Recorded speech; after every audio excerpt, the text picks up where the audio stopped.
So, you want to be a self-employed delivery driver, or you are one and you want to get better? Well, the best tip I can give you is to just go out there and start working. As soon as you get approved, or if you are approved, just go out there and start delivering and start researching your area. That is the best thing I can tell you right now. Is you just have to go out there and do it. That is exactly what I did when I first started delivering food. I just knew that I had to just turn on my app, just click accept on an order and just go for it. Hello, everybody. For those of you who don't know me, my name is Jacob. I try to teach people ways where they can make more money with things like DoorDash and Uber Eats and other side hustles. And I'm also going to be talking about how you can save and spend your money wisely. The next tip that I can give you is don't come home early. If you've been driving for any amount of time, you know that there are going to be times when you are wanting to go home because it's slow and you're not getting a lot of good orders to your phone, and you might just want to give up on this day and worry about it tomorrow. I'm going to tell you, don't do this. Please do not just go home and sit on your couch and do nothing the rest of the day. It is very important to stick it out and persevere through the slow times, because any extra money that you can make right now will help you with your future and with your family's future as you're trying to build up to your next goal. And you chose to be self-employed, and so it's up to you to schedule yourself and for times where you can work, so you can start whenever you want and end whenever you want. But unless there's some sort of emergency that you have to get to, please do not sign out and stop delivering, because every delivery helps. Every dollar helps you build towards your next goal. The third tip I'll give you is you have to be healthy, and you can break this down into three main subsections. The first one is you have to eat healthy, and the second one, you have to exercise, and the third is you have to get the right amount of sleep. So eating healthy, you just have to make sure that you're eating plenty of good food so that your body doesn't start shutting down while you're on the road, and when you get home, you still have maybe a little bit of energy to take care of some other things at home. Because if you're not eating right, say that you're going to, drive-thrus, you're going to McDonald's and Taco Bell, things like that during your shift, is not going to be a good way to go. You're going to end up spending a lot of money doing this. I know that you might think that while you're out here, you're making more money. You might be thinking, oh, I can just grab $5 worth of food, but it adds up in the end, and it is definitely not a healthy route to go. You can pack your lunch while you're out there. You can pack your dinner. Just do everything that you can to eat as healthy as possible, because when you're delivering, you're sitting a lot, and you might be walking from your car door to the house that you're delivering to, but that's just not going to be enough to counteract the unhealthy foods that you'll eat. So that leads into number two is you're going to need to exercise. Make sure you're at least going on lengthy walks when you're not working, or hit the gym whenever you can. I know that you might be thinking, if you're motivated, you're going to work a lot, and that's a great thing if you're working as much as possible, but you just got to make sure that you are getting the proper exercise, because like I said, you are going to be sitting a lot on this job. And then of course you have to get enough sleep. It is extremely important to get enough sleep. I have definitely been seeing this. This is something I'm working on currently.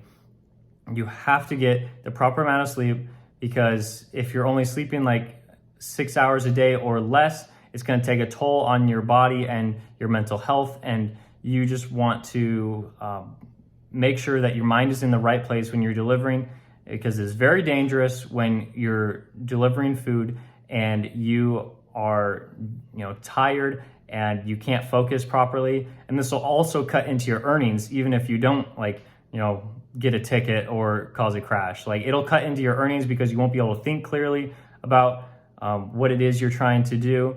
and what you're trying to accomplish while you're out here delivering food, because you should definitely be trying to set goals, and I'm going to talk about that in a little bit. But first, my next tip is you have to multi-app. And what I mean by this is you have to get signed up for a bunch of different platforms, and so you can have the flexibility that you need and to maximize your earnings. So right now I am signed up for DoorDash and Uber Eats, and I'm trying to get on Grubhub right now. And there are other apps too, things like Instacart or Roadie or Dispatch. There's gonna be a lot of them out there, and you just gotta find out what is in your area and what you can do. I know I had been signed up for DoorDash for a while, and I did not have any other apps that I would deliver with. Even if I downloaded them, I really didn't try to get applied for the proper ones that would make me the most money. But I stuck with DoorDash, and this was nice because DoorDash is the biggest food delivery platform. And so I usually had orders coming to my phone no matter when I tried to work. But when I signed up for Uber Eats, I learned that I just got a ton more orders to my phone. Uber Eats is slower than DoorDash, and there's gonna be less orders. Well, when DoorDash doesn't send me orders, sometimes Uber Eats will. And so it's really nice because I almost never have any downtime sitting in my car anymore during those lunch rushes and dinner rushes. I don't have to just sit in the parking lot hoping that anything will come to my phone. Usually I'll get one order or the other, and this will only improve when I get approved for Grubhub in the future. And I'm looking into doing Instacart too. And now for goal setting. It is very important for almost anything you do in life to set strong goals. You're gonna make sure you wanna set goals for the short term and the long term, and maybe even daily and weekly goals. So there's a ton more I can say on this subject, but I'm gonna try to keep it pretty short. Just make sure that you're setting a daily goal. This is the most important thing. Whether it is a monetary value that you're trying to set, or a mileage goal that you're setting for yourself, or just a time goal. You can choose either one. I choose to set a time goal instead of saying I'm gonna make $100, $150 a day. I say that I'm gonna work a specific time, and if the orders keep coming in, well, I'm gonna keep delivering. So how it looks for a dinner shift or a night shift, I will start working at 5 o'clock, and I'll say I can't end until I hit 8:30 or 9 o'clock, just depending on what's going on in that day. And I will make sure that I stay out until at least that long. And if the orders are still coming, I'm gonna keep accepting, because if it's a good night, I wanna turn it into a great night. And if it's a bad night, well, I wanna try to turn it into a good night. And so that's what I try to do. You can also say, I wanna make $200 a day. And that's a pretty lofty goal, but on slow days, you might never hit that. And you might be out there until midnight or 1 a.m. trying to still hit that goal. In other days, you might hit that goal in just a couple hours if you have an amazing day, and then you'll turn in early. But like I said, please do not end early. Don't go home. If it's great out there, why would you want to go home? You want to make the most money you can to supplement the days where you're just not going to have as high of earnings. The next one's also very important. Make sure that you are researching your area every single time you go out and every single delivery that you have. You should always be researching your area. So what this looks like is when you have an order go to your phone, you have to look at it and do your research, look at the total payout, the mileage, the restaurant location, and the drop-off location. You need to be researching all of this in the allotted time that you're given. With DoorDash, you're given 40 seconds, maybe 45 seconds. And with Uber Eats, you're given less than that. So make sure you're doing your absolute best to look at your phone screen to make sure if this is an order that you want to take. And this will become easier as you keep delivering. You will be able to decipher which restaurants you want to accept from. and the specific locations that you're going to, if a higher mileage delivery is worth it or if it's not worth it. And so make sure you're doing that. And also, you need to research which restaurants you want to accept orders from. This is extremely important because you can be waiting at a restaurant anywhere like 10 to 15 minutes. I know that I waited at these restaurants for quite a while, and I no longer go to a few of these restaurants because the wait time is just way too long. And I'm trying to only accept orders that I know will have the order ready in like 3 minutes or less, or even have the order ready as soon as I get there.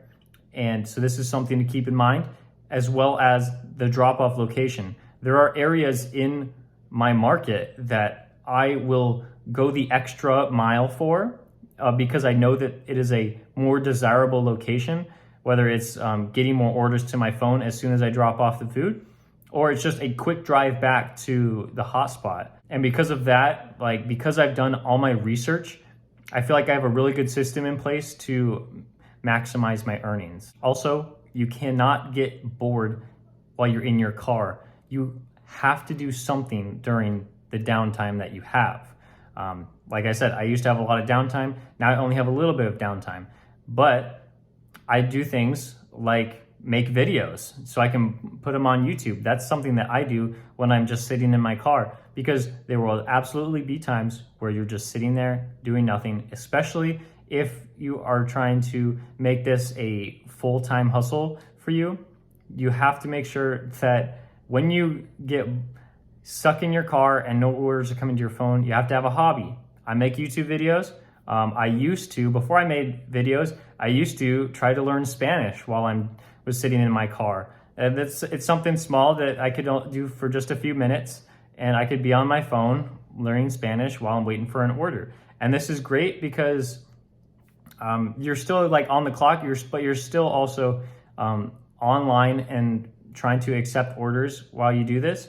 And so other people will read a book or they will listen to a podcast. I liked learning Spanish while I was waiting, and now I love making YouTube videos. You absolutely want to make sure that you are using helpful tools that I have mentioned in my previous videos. Things like saving money on gas, where I use Get Upside, and I also use Gas Buddy. I made a video on Get Upside. If you want to check out that video, I will have that linked. And Get Upside is really helpful for getting cash back when you fill up on gas, and Gas Buddy is helpful for saving money at the pump when you make that transaction. I've also mentioned other apps like Beans. I made a video about that too because I feel like it's so helpful and more people should know about it. It is very helpful when you are trying to find apartments within complexes that are very difficult. The Beans app will navigate you directly to the correct building and apartment number.